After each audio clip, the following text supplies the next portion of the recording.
খবর শুনছেন Bardhaman news TV YouTube channel থেকে। আজকের বিশেষ খবর হলো, লোকসভা নির্বাচনের চতুর্থ দফায় 579টি কোম্পানি কেন্দ্রীয় বাহিনী মোতায়েন করা হয়েছে। পাশাপাশি থাকবে 30,000-এর বেশি রাজ্য পুলিশ। চতুর্থ ও পঞ্চম দফার জন্য সংকটপ্রবণ ভোট কেন্দ্রের তালিকা আজ প্রকাশ করেছেন নির্বাচন কমিশন। লোকসভা নির্বাচনের ষষ্ঠ দফায় এ রাজ্যের 8টি আসনের জন্য মনোনয়নপত্র প্রত্যাহারের সময়সীমা আজ শেষ হয়েছে। সন্দেশখালীতে ভাইরাল ভিডিও নিয়ে তৃণমূল কংগ্রেস আজ নির্বাচন কমিশনের দ্বারস্থ হয়। এদিকে বিজেপি বলছে, যত ভিডিও প্রকাশ করা হবে সেখানে প্রতিবাদের আন্দোলন ততই বাড়বে। রাজ্যপালের বিরুদ্ধে শ্লীলতাহানির অভিযোগে প্রেক্ষিতে রাজভবনের তরফে আজ দুটি সিসিটিভি ফুটেজ প্রকাশ করা হয়েছে। ঘূর্ণাবর্ত এবং অক্ষরেখার প্রভাবে রাজ্যের বিভিন্ন জেলায় আজ সারাদিনে ঝড় বৃষ্টি হচ্ছে। আসছে বিস্তারিত খবরে। রাজ্যের লোকসভা নির্বাচনের চতুর্থ দফায় মোট 579 কোম্পানি কেন্দ্রীয় বাহিনী মোতায়েন করা হচ্ছে। এর পাশাপাশি 30,000-এর বেশি রাজ্য পুলিশ ভোটের নিরাপত্তায় বহাল থাকবে। চতুর্থ দফায় আগামী সোমবার 13 মে রাজ্যের 5 জেলায় 8 আসনে ভোট নেওয়া হবে। পূর্ব বর্ধমান জেলায় সর্বাধিক 152 কোম্পানি কেন্দ্রীয় বাহিনী মোতায়েন করা হবে বলে নির্বাচন কমিশন জানিয়েছে। বীরভূমে মোতায়েন থাকবে 131 কোম্পানি কেন্দ্রীয় বাহিনী। এছাড়া Asansol Durgapur police commissionerate 88 company, Krishnanagar police জেলায় 81 কোম্পানি, মুর্শিদাবাদ পুলিশ জেলায় 73 কোম্পানি, রানাঘাট পুলিশ জেলায় 54 কোম্পানি কেন্দ্রীয় বাহিনী মোতায়েন থাকবে। এদিকে চতুর্থ এবং পঞ্চম দফায় রাজ্যের ক্রিটিক্যাল বা সংকটপ্রবণ ভোট কেন্দ্রের তালিকা আজ প্রকাশ করেছে নির্বাচন কমিশন। এই দুই পর্বে দক্ষিণবঙ্গের 8 জেলায় 15টি লোকসভা আসনে ভোট নেওয়া হবে। কমিশনের প্রকাশিত তালিকা অনুযায়ী চতুর্থ দফায় 8টি লোকসভা কেন্দ্রের মোট 15,507টি ভোট কেন্দ্রে মধ্যে 3,647টিকে সংকটপ্রবণ হিসেবে চিহ্নিত করা হয়েছে। এর মধ্যে বোলপুর কেন্দ্রে সর্বাধিক 649টি ভোট কেন্দ্র সংকটপ্রবণ। সব থেকে কম সংকটপ্রবণ ভোট কেন্দ্র রয়েছে বর্ধমান পূর্বে 301। এরকমভাবে পঞ্চম দফায় 7টি লোকসভা আসনে 13,481 ভোট কেন্দ্রের মধ্যে 7,711টিকে সংকটপ্রবণ হিসেবে চিহ্নিত করা হয়েছে নির্বাচন কমিশনের তরফে। এই পর্বে সর্বাধিক রয়েছে হুগলিতে 1,787টি। সব থেকে কম সংকটপ্রবণ ভোট কেন্দ্রে রয়েছে বনগাঁয় 550টি। এছাড়া আরামবাগের 1,170, শ্রীরামপুরে 1,236, ব্যারাকপুরে 1,059, উলুবেড়িয়ায় 694 এবং হাওড়ায় 605টি ভোট কেন্দ্র সংকটপ্রবণ হিসেবে চিহ্নিত হয়েছে। এদিকে লোকসভা নির্বাচনে গত 3 দফার মতোই চতুর্থ দফার ভোট পর্ব অবাধ এবং শান্তিপূর্ণ করতে নির্বাচন কমিশন বেশ কিছু ব্যবস্থা নিচ্ছে।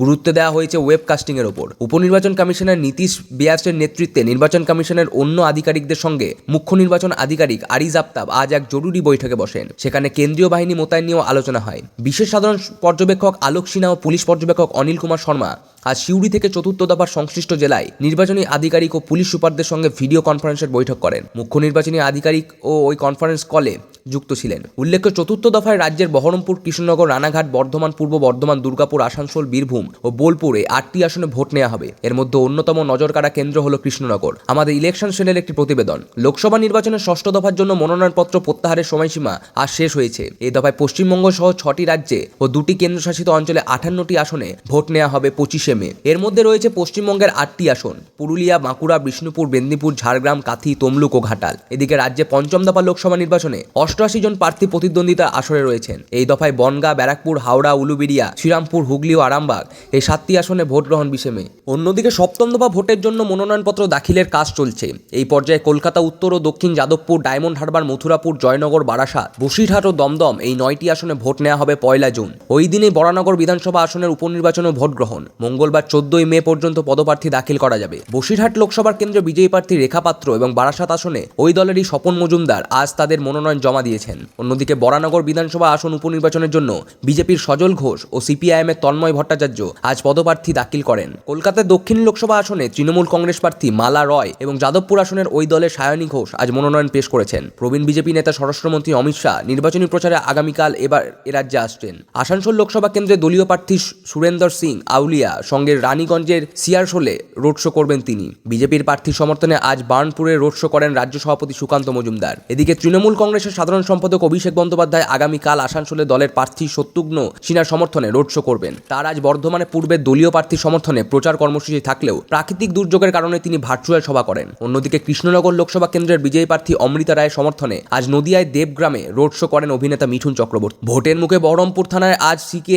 নিয়ে দিল নির্বাচন কমিশন। তার জায়গায় নতুন আইসির নাম মুখ্য নির্বাচনী আধিকারিক বেছে নেবেন 3 জন যোগ্য অফিসারের তালিকা থেকে। উল্লেখ্য, কংগ্রেসের পক্ষ থেকে কমিশনের কাছে বহরমপুর থানার আইসির বিরুদ্ধে পক্ষপাতমূলক বিদ্রুপমূলক আচরণের অভিযোগ করেন। অবিলম্বে তাকে সরানোর দাবি জানানো হয়। ভোট মিটে যাওয়ার পর মুর্শিদাবাদের রানীনগরের মোর্চা এলাকায় তৃণমূল কংগ্রেস কর্মীদের মারধর ও পাল্টা পুলিশকে মারধরের অভিযোগ ঘিরে আজ উত্তেজনা ছড়ায়। সকালে মালিবাড়ি 1 নম্বর অঞ্চলের নিচুপাড়া এলাকায় তৃণমূল কংগ্রেসের এক কর্মীকে বাম কংগ্রেস জোটের সমর্থকরা হুমকি দেয় বলে অভিযোগ। তার পরিবারের সদস্যরা থানায় লিখিত অভিযোগ দায়ের করলে পুলিশ ঘটনাস্থলে তদন্তে যায়। সেই সময় তৃণমূল কর্মীরাই পুলিশের ওপর চড়াও হয়, তাদের মারধর করে বলে অভিযোগ। এতে এক সাব ইন্সপেক্টর সহ 3 পুলিশ কর্মী আহত হন। তাদের প্রথমে স্থানীয় হাসপাতাল ও পুরে মুর্শিদাবাদ মেডিকেল কলেজ হাসপাতালে ভর্তি করা হয়েছে। পুলিশ মোট 7 জনকে গ্রেপ্তার করেছে। তাদের আগামীকাল আদালতে তোলা হবে। পরে রানীনগর থানা থেকে বিশাল পুলিশ বাহিনী গিয়ে তৃণমূল কর্মীদের পাল্টা মারধর করে বলে দলের তরফে অবশ্য অভিযোগ করা হয়েছে। এদিকে লোকসভা নির্বাচনের প্রাক্কালে পূর্ব বর্ধমানের ভাতারে বাম শিবিরে ভাঙন ধরার খবর মিলেছে। সিপিএম এর প্রাক্তন পঞ্চায়েত সমিতির সদস্য DYFAI এর জেনারেল কমিটির প্রাক্তন সদস্য বিকাশ চন্দ্র দাস আর সপরিবারে তৃণমূল কংগ্রেসে যোগদান করেন। ভাতার ব্লক তৃণমূল কার্যালয়ের তাদের হাতে তৃণমূলের পতাকা তুলে দেন বিধায়ক মান গোবিন্দ অধিকারী। ভোটের মুখে উত্তর 24 পরগনার গায়েহাটায় আধুনিক আগ্নেয়শস্ত্র সমেত এক দুষ্কৃতীকে পুলিশ গ্রেপ্তার করেছে। শ্যামল সরকার নামে বছর 34 যুবকের কাছ থেকে উদ্ধার হয়েছে একটি স্বয়ংসক্রিয় পিস্তল, 1 রাউন্ড গুলি ও ম্যাগাজিন। তাকে আজ বনগাঁ মহকুমার আদালতে তোলা হলে 14 দিনের জেল হেফাজতে পাঠানো হয়। পূর্ব বর্ধমানের জামালপুর থানার বাদপুর গ্রামে ভোটের প্রচারে গিয়ে তৃণমূল কংগ্রেস কর্মীকে মারধর ও কামড়ে তার আঙুল কেটে নেওয়ার অভিযোগে বিজেপির পঞ্চায়েত সদস্যের স্বামীকে গ্রেপ্তার করেছে পুলিশ। অন্যদিকে ওই পঞ্চায়েতের সদস্যর শ্লীলতাহানির অভিযোগে শাসক দলের এক কর্মীকে গ্রেপ্তার করা হয়েছে। ধৃতদের আজ বর্তমানে সিজিএম আদালতে তোলা হলে তদন্তের সহযোগিতার শর্তে তৃণমূল কর্মীর জামিন মঞ্জুর করা হয়। এদিকে পঞ্চায়েতের সদস্যের স্বামীকে 14 মে পর্যন্ত বিচার বিভাগীয় হেফাজতের নির্দেশ দেওয়া হয়েছে। সন্দেশখালী নিয়ে একের পর এক ভিডিও প্রকাশ্যে আসায় উত্তর 24 পরগনার এই দ্বীপ অঞ্চল এখন নির্বাচনী প্রচারের কেন্দ্রে। গত ফেব্রুয়ারিতে গণ আন্দোলনে উত্তাল হয়ে উঠেছিল সন্দেশখালী। সম্প্রতি ভাইরাল হয় সেখানকার 2 নম্বর ব্লকের বিজেপি মণ্ডল সভাপতিকে নিয়ে একটি স্ট্রিং অপারেশন ভিডিও, যেখানে তাকে বলতে শোনা যায় ধর্ষণের অভিযোগ সাজানো। এরপর তার একটি ভিডিও অভিযোগকারীদের মুখে শোনা যায় তাকে কিছু না জানিয়ে সাদা কাগজে সই করানো হয়েছিল।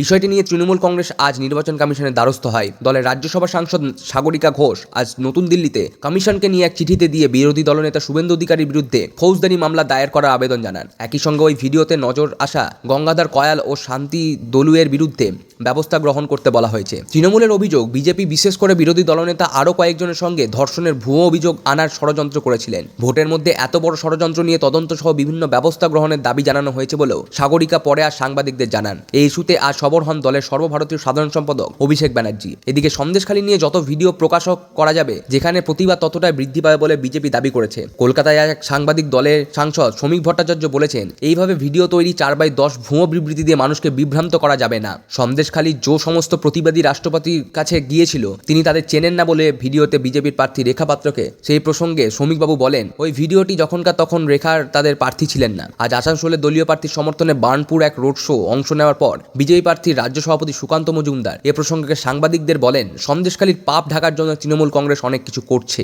অন্যদিকে সন্দেশখালীতে যদি কিছু নাই হতো, সেই ঘটনা নিয়ে হাইকোর্টের কেন সিবিআই তদন্তের নির্দেশ দিল প্রদেশ কংগ্রেস সভাপতি সাংসদ অধীর রঞ্জন চৌধুরী সেই প্রশ্ন তুলেছেন। রাজ্যপাল সিভি আনন্দ বোসের বিরুদ্ধে ওঠা শ্লীলতাহানির অভিযোগের প্রেক্ষিতে আজ রাজভবনের তরফে 2টি সিসিটিভি ফুটেজ সামনে আনা হয়। সাংবাদিক ছাড়াও পূর্ব ঘোষণা মতো ইচ্ছুক কয়েকজন সাধারণ মানুষকে ওই ফুটেজ দেখতে কলকাতা রাজভবনে আমন্ত্রণ জানানো হয়েছিল। ঘণ্টা দেড়েকের ওই ভিডিও ফুটেজ মূলত রাজভবনের চত্বরে অভিযোগকারিনীদের গতিবিধির সামনে আনা হয়েছে। ফুটেজ তাকে গেটের কাছে পুলিশের আউটপোস্টে ঢুকতে দেখা যায়। তৃণমূল কংগ্রেস এ নিয়ে রাজ্যপালকে তীব্র কটাক্ষ করেছেন।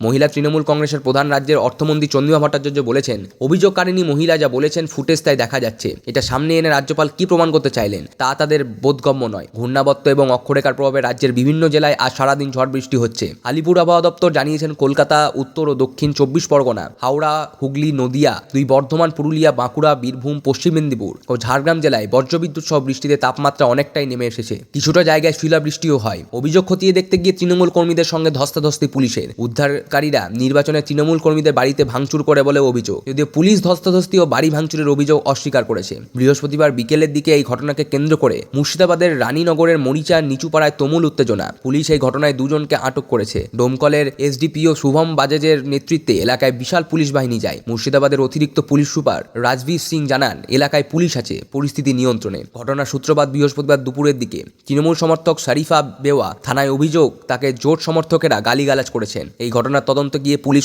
কোনো রকম তদন্ত ছাড়াই জোট কর্মীদের গ্রেপ্তারিতে চাপ দেন তৃণমূল কর্মী সমর্থকরা। তার জেরে তৃণমূলের সঙ্গে পুলিশ প্রথমে বচসা এবং পরে ধস্তাধস্তিতে জড়িয়ে পড়ে বলে অভিযোগ। গ্রামের মহিলারাও ছিলেন ধস্তাধস্তির মুহূর্তে বর্তমান সোশ্যাল মিডিয়ার ভাইরাল, যদিও তার সত্যতা যাচাই করেনি সংবাদ প্রতিদিন ডিজিটাল। এই ঘটনার পরই পুলিশ তৃণমূল কর্মী সমর্থকদের 7টি বাড়িতে ভাঙচুর চালায় বলেও অভিযোগ। খবর এই পর্যন্তই।